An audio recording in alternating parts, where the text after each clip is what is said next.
Gibbons v. Ogden. This case was decided in 1824.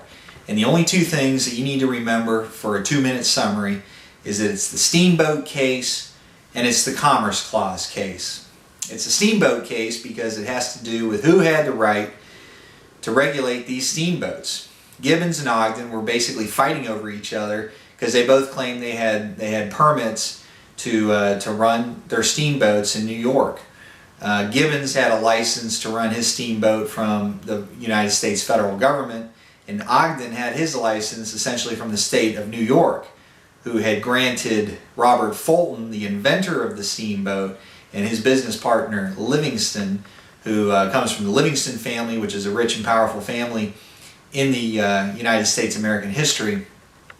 And so these guys had a monopoly, and they gave a license to Ogden. And so Ogden and Gibbons were fighting over this steamboat, right, and so the federal government had to get involved. And the Supreme Court looked at the Commerce Clause. Now let me read the Commerce Clause to you. Congress shall have the power to regulate commerce with foreign nations and among the several states and with the Indian tribes. That's it.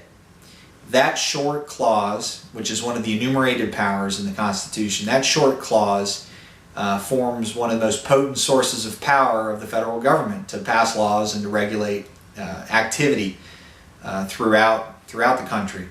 And essentially William Marshall, writing for the court, sided with Gibbons and said the United States government has the right to regulate this activity thanks to the Commerce Clause. And so that is all you need to know about this case. Steamboats and Commerce Clause.